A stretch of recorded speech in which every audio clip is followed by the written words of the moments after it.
أعوذ بالله من الشيطان الرجيم. بسم الله الرحمن الرحيم. ولا أقول لكم عندي خزائن الله ولا أعلم الغيب ولا أقول إني ملك ولا أقول للذين تزدري أعينكم لن يؤتيهم الله خيرا الله أعلم بما في أنفسهم إني إذا لمن الظالمين. قالوا يا نوح قد جدلتنا فأكثرت جدالنا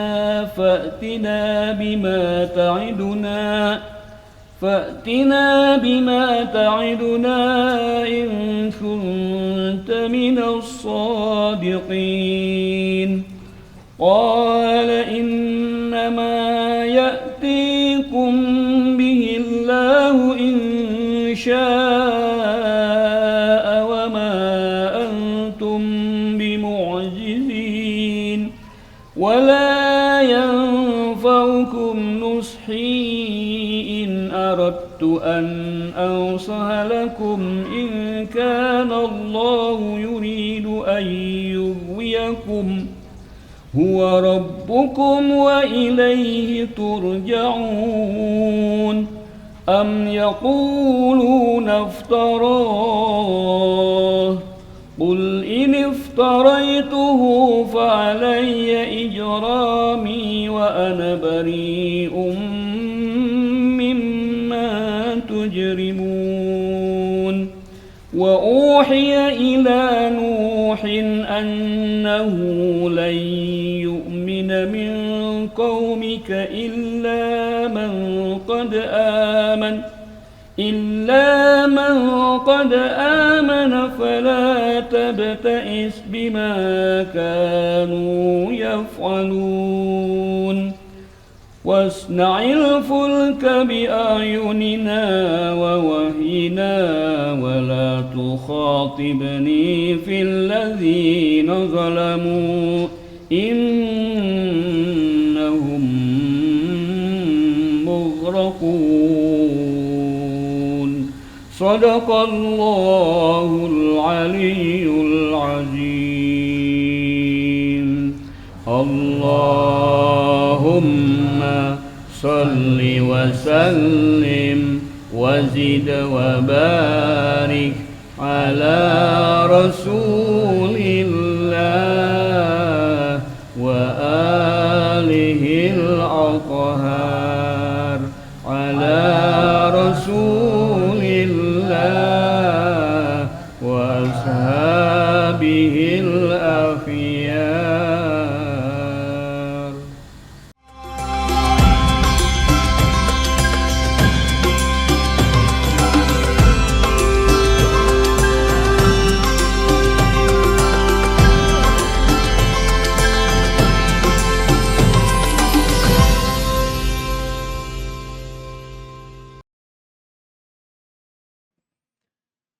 A'udzubillahi minasyaitonirrajim. Bismillahirrahmanirrahim. Alhamdulillahi rabbil alamin. Wabihi nasta'in wala umurid dunya waddin. Asyhadu an la ilaha illallah wa asyhadu anna Muhammadan abduhu wa rasuluh. Allahumma salli ala Sayyidina Muhammadin wa ala alihi tayyibin at-tahirin. Assalamualaikum ayuhan nabi wa rahmatullahi wa barakatuh. Assalamu alayna wa ala ibadillahi salihin. Assalamualaikum jami'an warahmatullahi wabarakatuh. A'udzu billahi minasyaitonir rajim. Bismillahirrahmanirrahim. Walanabluwannakum bisyai'im minal khaufi wal ju'i wa naqsim minal amwali wal anfusi wath thamarat wa basyiris sabirin. Saudara pemirsa, kita bertemu dengan hari yang luar biasa, dengan bulan yang begitu istimewa, di bulan Ramadan 1446 Hijriah ini kita masih mendapatkan keberkahan dari Allah Subhanahu wa taala untuk bisa sampai pada kesempatan ini. Saudara jamaah sekalian, jamaah kajian ba'da subuh yang insya Allah keberkahan itu selalu menyertai kita semua. Saya ingin mengawalinya secara langsung dengan menyajikan doa yang istimewa, yang luar biasa, yang bukan dari kita semua, tapi justru kita mendapatkan pembelajaran dari pengajaran Imam Ali Zainal Abidin, doa ke-29, doa ketika kita disempitkan rezeki. A'udzubillahi minasyaitonirrajim. Allahumma salli ala Sayyidina Muhammad wa ala ali Sayyidina Muhammad.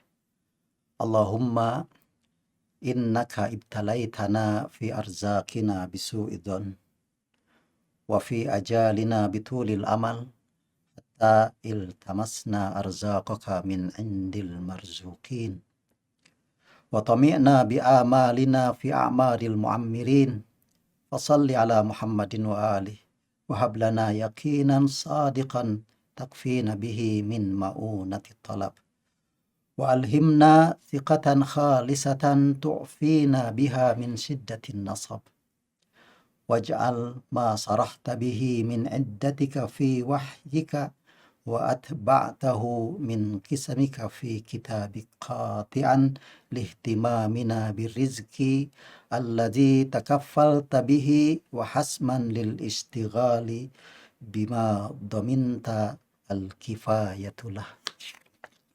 Fakulta wa qawlukal haq, fakulta wa qawlukal haqul asdaq wa aqsamta wa qasamukal abar al-awfa wa fis samai rizqukum wa ma tu'adun. Thumma qulta fa wa rabbis samawati wal ard innahul haqqu mithla ma annakum tantiqun. Ya Allah, Kau uji kami dengan prasangka buruk pada rizkimu, dengan angan-angan panjang pada ajal kami sehingga kami cari rizkimu dari orang yang diberi rizki. Kami berharap dengan angan-angan kami usia yang diberi usia panjang. Sampaikan salawat kepada Muhammad dan keluarganya yang suci. Anugerahkan kepada kami keyakinan yang benar, yang melepaskan kami dari kesusahan pekerjaan. Ilhamkan kepada kami kepercayaan yang bersih, yang membebaskan kami dari beratnya kelelahan. Jadikan janjimu yang kau jelaskan dalam wahyumu dan yang kau susul dengan sumpahmu dalam kitabmu menghilangkan kecemasan kami akan rezeki yang melepaskan akan rezeki yang berada dalam tanggunganmu, melepaskan kesibukan kami akan apapun yang kau cukupkannya dalam jaminanmu. Engkau berfirman dan firmanmu benar. Engkau bersumpah dan sumpahmu pasti dipenuhi. Dan di langit rezekimu serta apa yang dijanjikan kepadamu. Kemudian kau bersabda, maka demi Tuhan langit dan bumi, sungguh yang kau janjikan itu benar seperti yang engkau katakan. Sallallahu ala Sayyidina Muhammadin wa ahli taibin at-tahirin. Sebuah doa yang istimewa, sebuah doa yang luar biasa. Tapi saya ingin menghantarkan sebelum kita mencoba untuk mengkaji lebih dalam, sebelum kita mengupas lebih jauh makna-makna yang ada di dalam doa tersebut. Ketika Nabi Sulaiman satu sama yang lain, atau tepatnya dengan sebuah dialog yang dilakukan oleh Nabi Sulaiman, qala hadza min fadli rabbi, dan ke selanjutnya nanti akan kita bahas. Maksudnya bahwa ketika kita berada di negara-negara Timur Tengah, kita akan sering mendapatkan ketika kita melihat rumah-rumah yang cukup megah, ketika rumah-rumah yang cukup terlihat mewah, di pintu-pintunya itu tertera hada min fadli Rabbi. Artinya ini adalah karunia dari Allah Subhanahu wa taala. Ini adalah karunia Tuhanku. Seperti itu. Nah, kita mencoba untuk membagi ke dalam 5 poin dalam doa yang saya lebih senang untuk mengatakan atau lebih pantas untuk mengatakan bahwa ini adalah rintihan, ini adalah munajat-munajat yang Imam Ali Zainal Abidin panjatkan untuk mengungkapkan seluruh apa yang ada dalam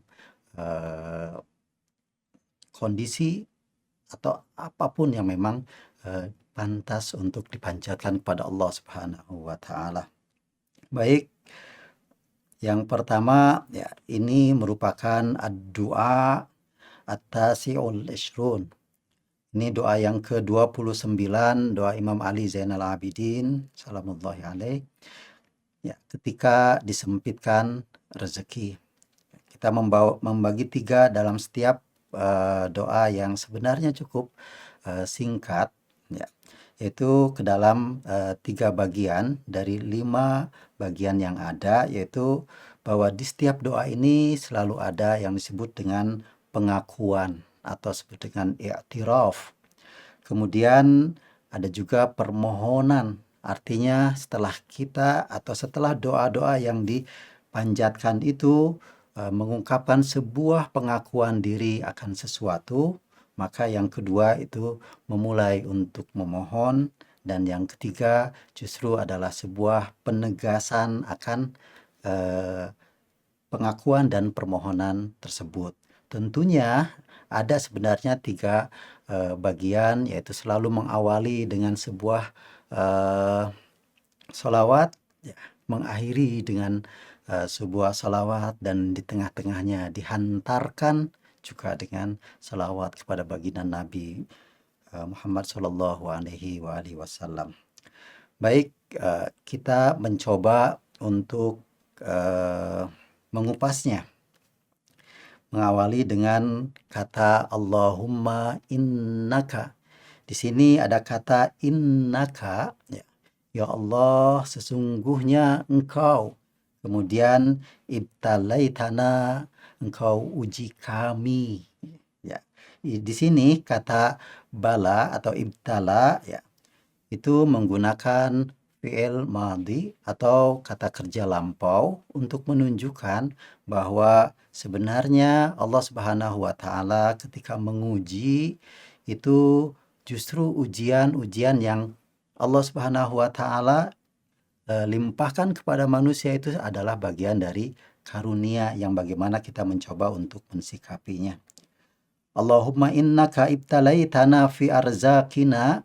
Di sini ada kata arzakina, artinya kata rizki itu justru di doa ini itu menggunakan kata jamak atau kata benda jamak untuk menunjukkan bahwa karunia yang Allah limpahkan itu tentunya bukan sekedar karunia, bukan apa yang kita miliki, apa yang kita dapat dari apa yang kita miliki atau apapun, tapi ini menggunakan bentuk jama untuk menunjukkan bahwa keluasan rizki yang Allah karuniakan itu luar biasa. Hanya saja ya di sini ada kata bisu idzon, ini adalah sebuah i'tiraf bahwa Allah mengkaruniakan rizki begitu luar biasa. Kemudian dan rizki itu menjadi bagian dari ujian yang Allah Subhanahu wa taala berikan kepada kita semua sebagai umat manusia. Hanya saja di saat rezeki itu kita dapatkan, justru kita melakukan apa yang disebut dengan prasangka buruk atau negative thinking.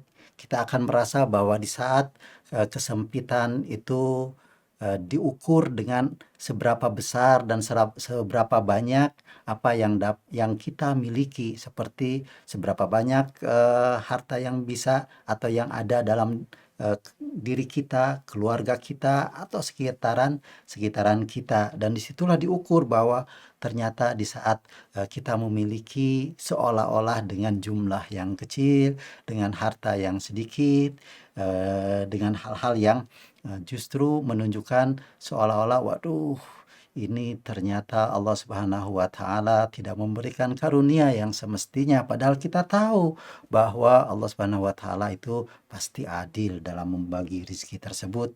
Kita mungkin juga akan mencoba untuk membandingkan dengan rezeki yang didapatkan oleh orang lain, sehingga satu hal yang memang menjadikan ujian itu, justru kita diuji dengan diri kita, bagaimana kita berprasangka terhadap karunia yang Allah anugerahkan kepada kita. Kemudian wa fi ajalina bitulil amal. Kata ajal, ya seperti kita tahu bahwa setiap sesuatu itu pasti ada ajalnya. Manusia ada ajalnya, tapi kadang kita mensandingkan ajal tersebut itu dengan kematian. Tetapi ajal itu sebenarnya itu adalah sebuah finishing atau batas akhir dari segala sesuatu itu. Tapi ajal di sini justru disandingkan dengan kata al-amal. Dan al-amal ini yang artinya angan-angan justru bukan sekedar angan dan bukan juga sekedar harapan. Ini disandingkan dengan bitulil amal yang artinya angan-angan yang panjang. Angan-angan yang seolah-olah ketika kita mendapatkan karunia dari Allah Subhanahu wa Ta'ala, karunia tersebut akan terus berlangsung panjang tanpa kita memikirkan bahwa siapa tahu besok, lusa, Ramadan ke depan dan sebagainya, mungkin kita tidak lagi menikmati dari karunia tersebut karena kematian telah menyertai atau telah datang kepada kita, atau ajal itu telah datang kepada kita semua. Kemudian hatta iltamasna arzaqaka min indil marzukin. Di sini sebenarnya kata amal itu bisa menjadi sesuatu yang positif dan bisa juga menjadi sesuatu yang negatif. Ketika amal atau harapan itu disandingkan dengan kata tul tersebut, itu yang artinya panjang, itu artinya itu hanya sekedar angan. Tetapi ketika disandingkan dengan kata yang lain atau berdiri sendiri, itu akan menjadi sesuatu yang positif, bahwa setiap orang harus memiliki satu pengharapan. Tetapi rezeki-rezeki atau karunia yang Allah berikan kepada kita justru kita sandingkan dengan sesuatu yang menisbatkannya bukan kepada Allah, tetapi justru kepada para makhluk-makhluk Allah atau pada orang-orang lain, kepada manusia yang memiliki atau mendapatkan rezeki tersebut. Kemudian watami'na bi'amalina fi a'maril mu'ammirin, dan ini juga terkait dengan ajal atau bitulil amal tersebut. Artinya ya kita, ya kalau di sini kita akan ini, kami berharap dengan angan-angan kami usia orang yang diberi usia panjang. Kita menjadikan orang yang memiliki usia panjang atau berharap bahwa usia yang Allah karuniakan kepada kita itu akan panjang seperti usia orang-orang yang memiliki karunia atau mendapatkan karunia yang banyak.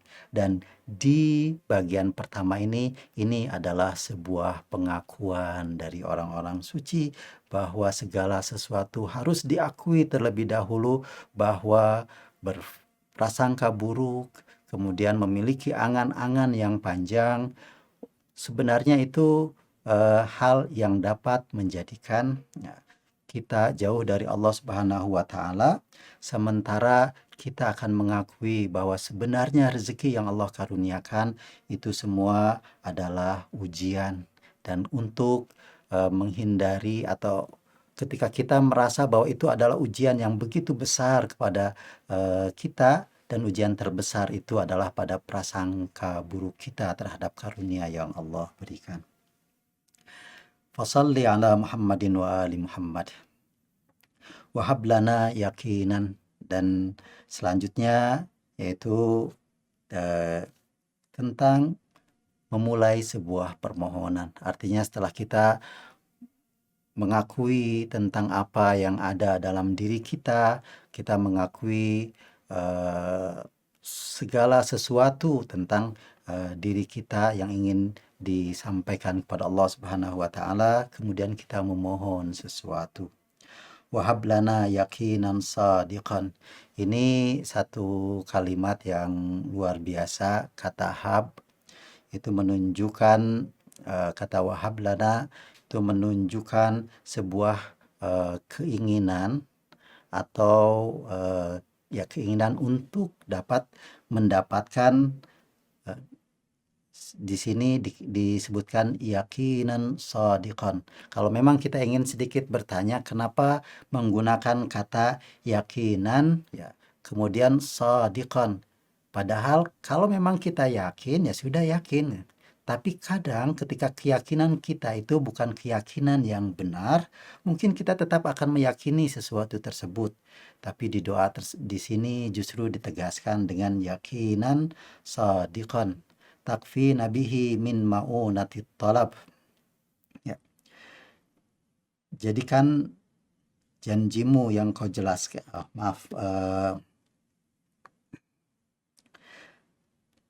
Anugerahkan kepada kami keyakinan yang benar, dan mungkin bisa juga disampaikan yang benar dan betul-betul benar, yang melepaskan kami dari kesusahan pekerjaan.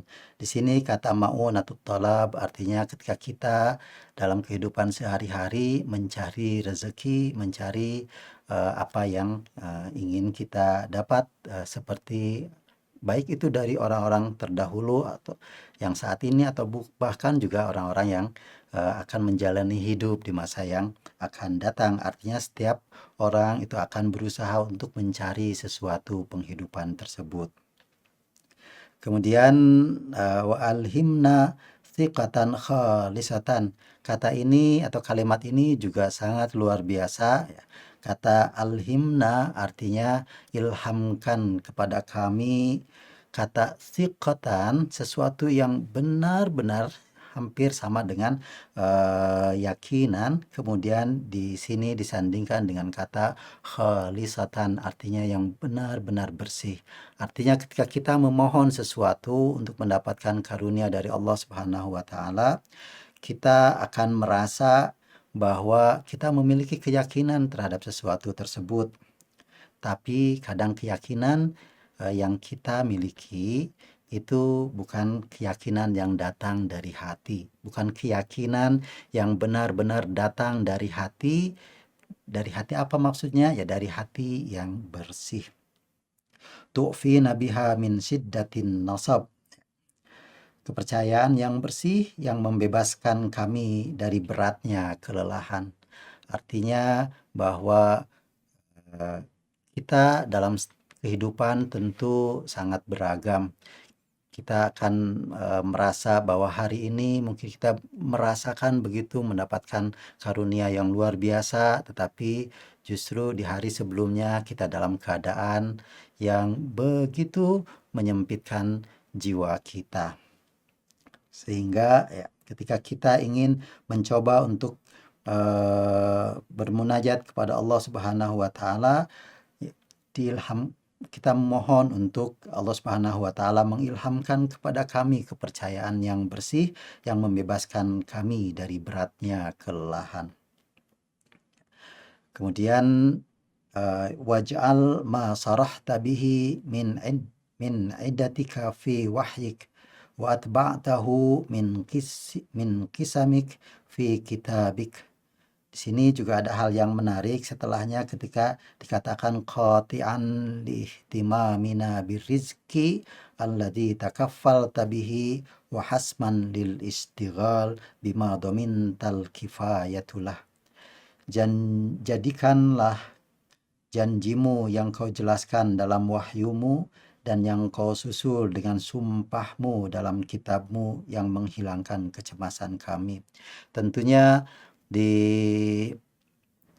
dalam Al-Quran Allah Subhanahu wa Ta'ala sering juga mengungkapkan atau bersumpah atas sesuatu, seperti wal asri, Allah bersumpah terhadap waktu, wat tariq, dan seterusnya, dan yang lain-lainnya. Artinya Allah selalu bersumpah untuk menegaskan tentang sesuatu, dan di doa ini justru Imam Ali Zainal Abidin mengajarkan kepada kita untuk menegaskan keyakinan kita terhadap permohonan yang kita pohonkan kepada Allah Subhanahu wa Ta'ala.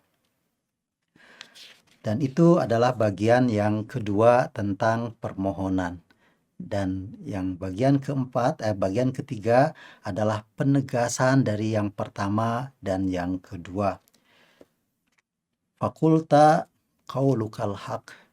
Artinya bahwa engkau katakan ya Allah, dan kita yakin bahwa qaulnya Allah, sabdanya Allah, firmannya Allah, kata-katanya Allah itu adalah perkataan yang hak, perkataan yang pasti benarnya, perkataan yang benar-benar benar.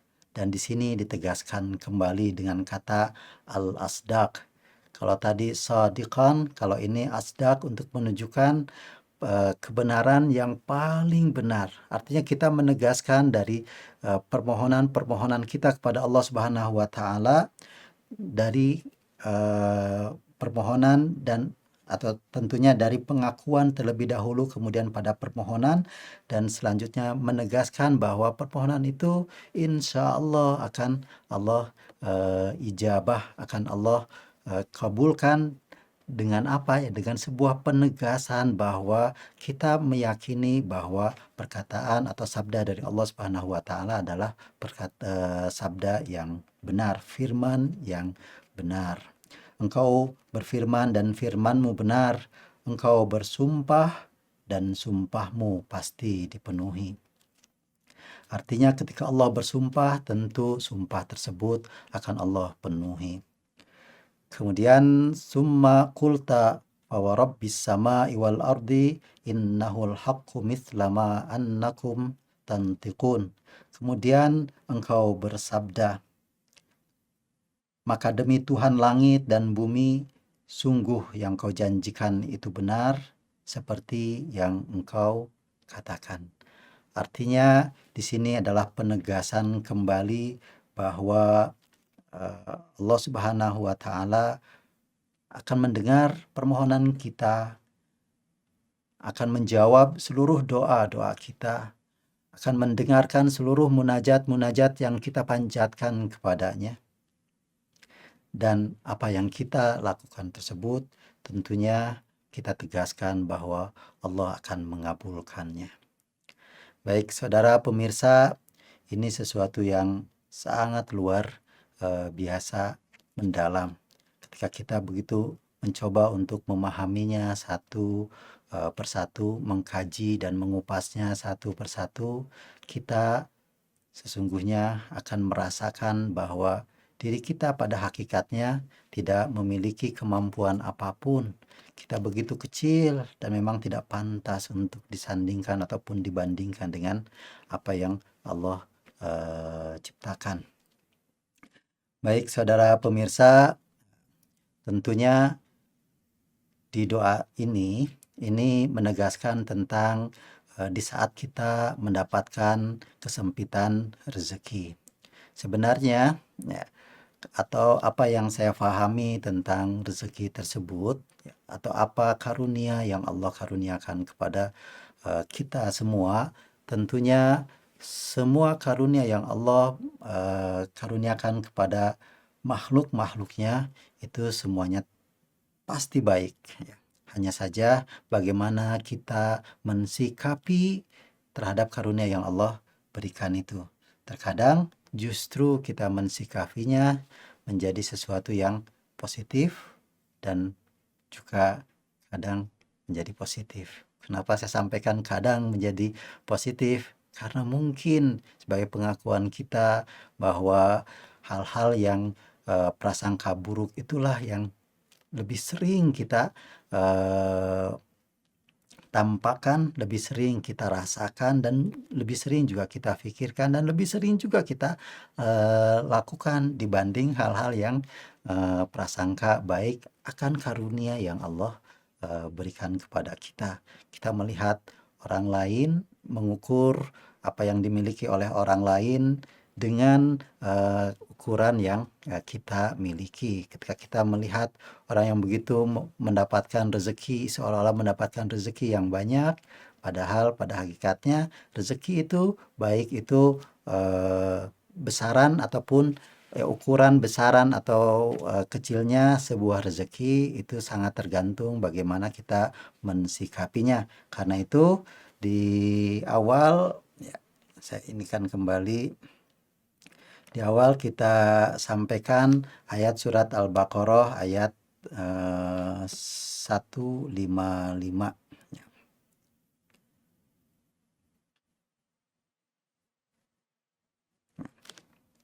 A'udzubillahi minasyaitonirrajim.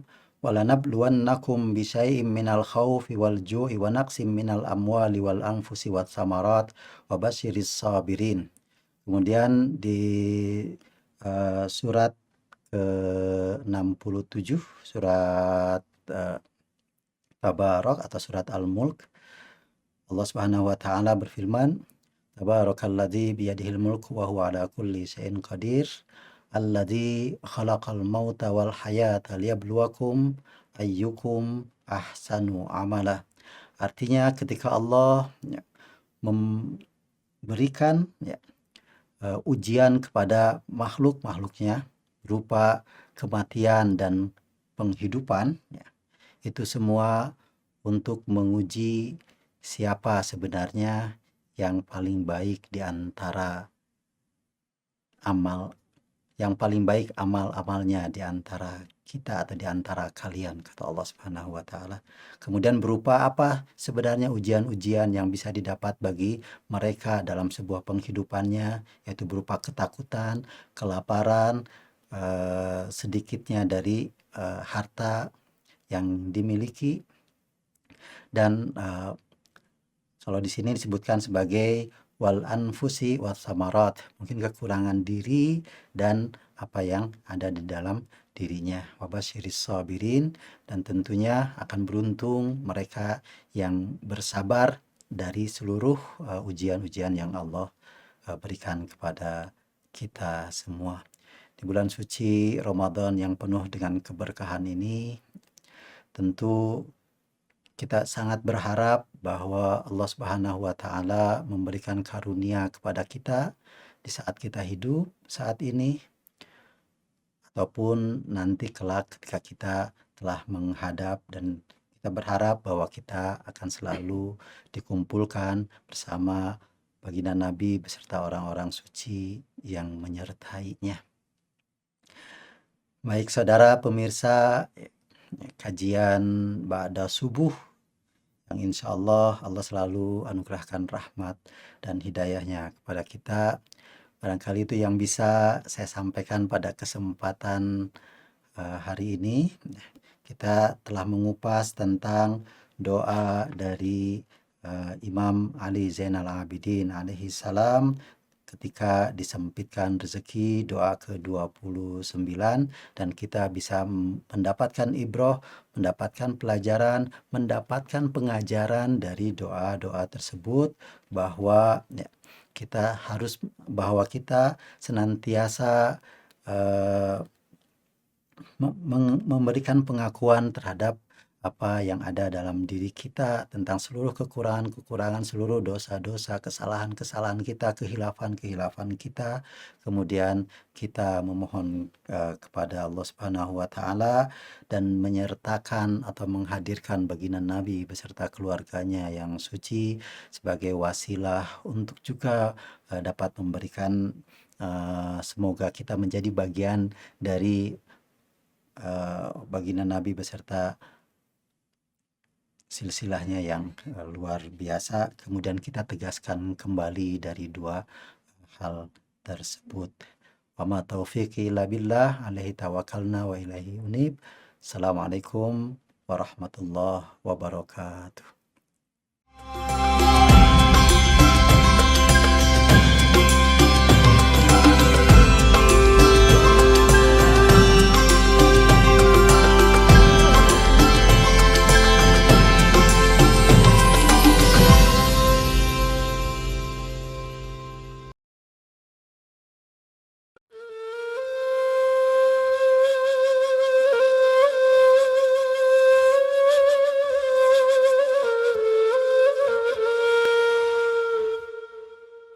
Alhamdulillahirrabbilalamin. Wassalatu wassalamu ala sayyidil anbiya'i wal mursalin wa ala alihi tayyibin tahirin wa ashabihil muntajabin. Assalamualaikum warahmatullahi wabarakatuh. Saya jadi ingat tulisan Thomas Merton ya. Dan ini sudah jelas bukan Quran dan hadis. Thomas Merton menulis buku Mysticism in the Nuclear Age. Tasawuf di zaman nuklir, mungkin kalau terjemahan bebas. Thomas Merton berkata begini, engkau tidak bisa menyelesaikan masalah di dunia kita sekarang ini dengan membawa sebuah sistem. Engkau juga tidak bisa menyelamatkan dunia ini dengan tindakan-tindakan karitatif. Dunia kita sekarang ini memerlukan kehadiran orang-orang suci. Kehadirannya itu biar kita memperoleh sejemput dari cahaya dia. Seperti Ustaz Samsuri cerita, kita mau cerita tentang Nabi Khidir yang belajar kepada Nabi Musa, yang isinya juga itu adalah sebuah perjalanan tasawuf yang hanya bisa kita artikan dari segi tasawuf. Menurut Hakim At-Tirmizi, dia menulis tahapan hati dari yang paling luar sampai hati yang paling dalam. Hati yang paling luar sabar nih. Yang kedua qalb, ketiga fuad. Ini semua hati ya. Kalau dicari dalam kamus semuanya hati. Lub, kemudian sir. Ini bentuk jama dari kata sadar ini sudur. Qalb, khulub, fuad, afidah, lub, albab, sir, asrar. Salah satu gelaran Nabi adalah siril asrar, sir dari segala sir.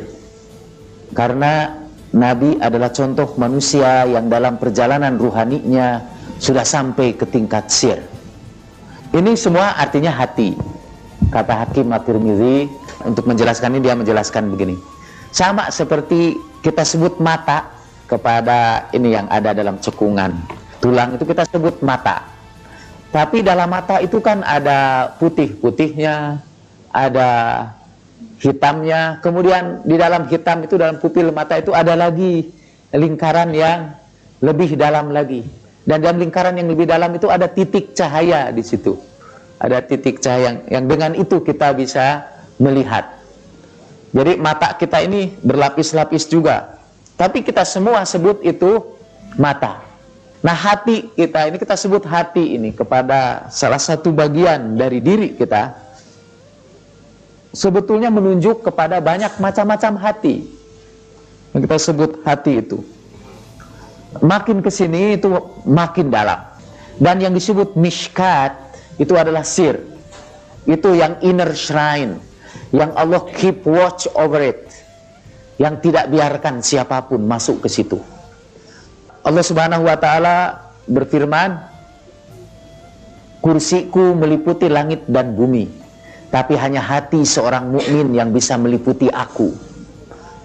Jadi hanya hati, the heart of believers, yang dapat contain me, yang bisa meliputi aku.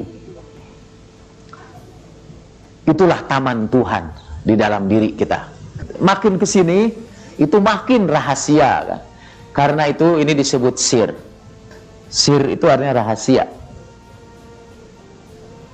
Dan Rasulullah Shallallahu Alaihi Wasallam salah satu gelarnya adalah sirul asrar, yang paling rahasia dari segala yang rahasia.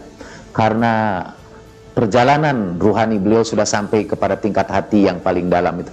Mungkin bapak dan ibu-ibu yang sering baca solawat pernah mendengar solawat Allahumma sholli ala nuril anwar wasiril asrar wa tiryaqil aghyar wa miftahi babil yasar sayyidina Muhammadinil mukhtar wa alihil adhar wa ashabihil akhyar adada ni'amillahi wa ifdalih. Ya Allah, sampaikan salawat kepada cahaya dari segala cahaya, kepada rahasia dari segala rahasia, kepada obat dari segala derita, kepada kunci dari segala kemudahan, Sayyidina Muhammadinil Mukhtar, junjungan kami Muhammad manusia pilihan, wa alihil adhar, kepada keluarganya yang suci, wa ashabihil akhyar, kepada sahabat-sahabatnya yang baik, adada ni'amillahi wa ifdali, sampaikan salawat kepadanya sejumlah bilangan kenikmatan Allah dan anugerahnya. Menurut para kiai di kampung, itu solawat nur, solawat cahaya. Kalau kita ingin bercahaya, tidak dalam pengertian kosmetik.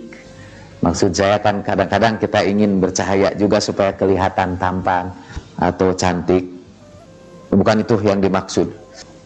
Supaya di alam malakut kita memperoleh cahaya, karena dianjurkan kita mewiridkan sholawat itu. Kata sebagian ulama juga, ini boleh percaya boleh tidak.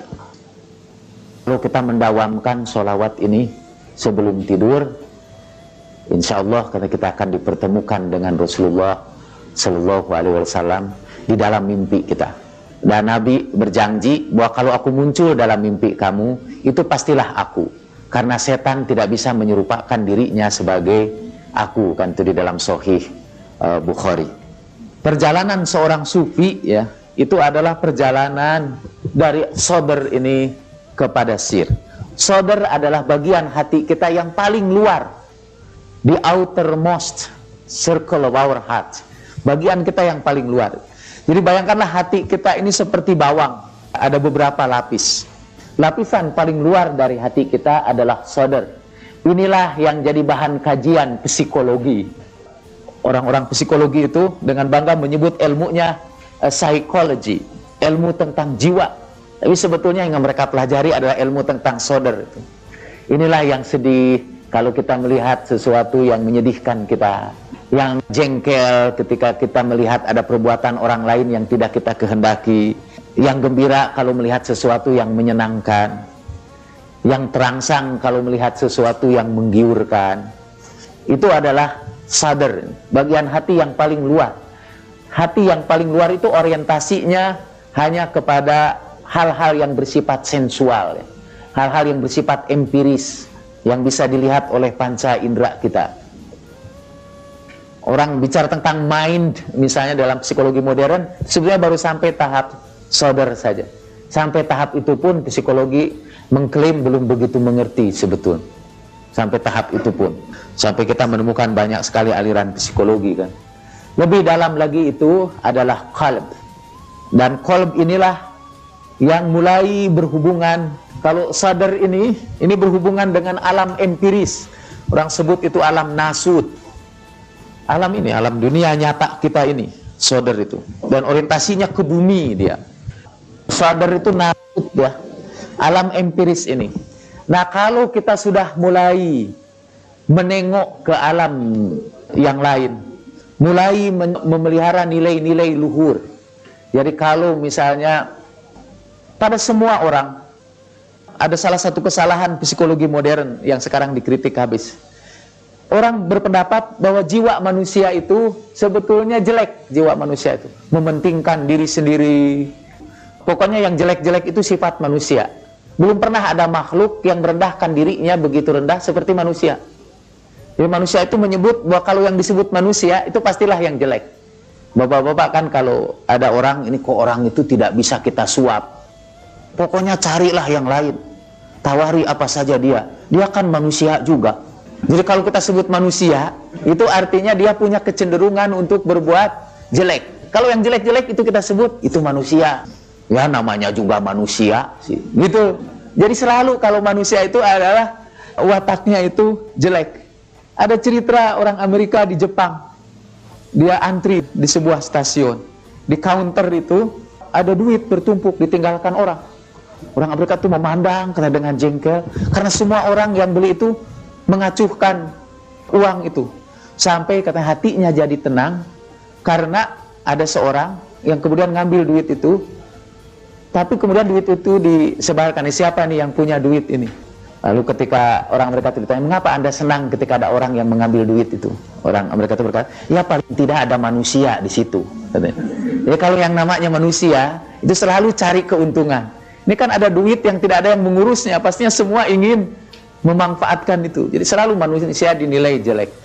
Maksudnya mungkin itu sodernya itu ya. Manusia, karena disitulah disimpan hal-hal yang berorientasi kepada keduniaan, egoisme, kepongahan, di situ. Nah, qalb itu adalah tempat menyimpan nilai-nilai yang luhur.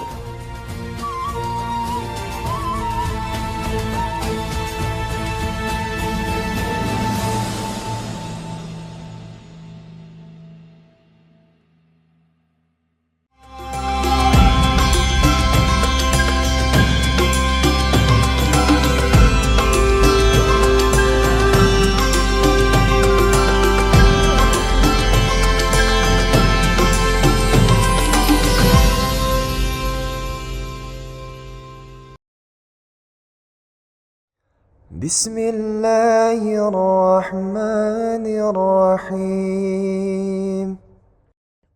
اللهم صل على سيدنا محمد وآل سيدنا محمد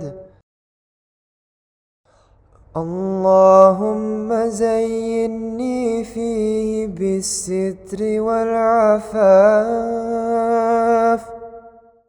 واسترني فيه بلباس القنوع والكفاف واحملني فيه على العدل والإنصاف وآمني فيه من كل ما أخاف بعصمتك يا عصمة الخائفين.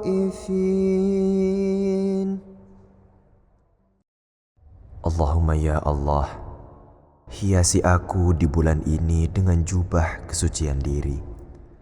Busanai aku dengan pakaian kecukupan diri. Tuntun aku untuk senantiasa adil dan taat. Selamatkan aku dari setiap ketakutanku. Dengan perlindunganmu, wahai tempat bernaung bagi mereka yang ketakutan.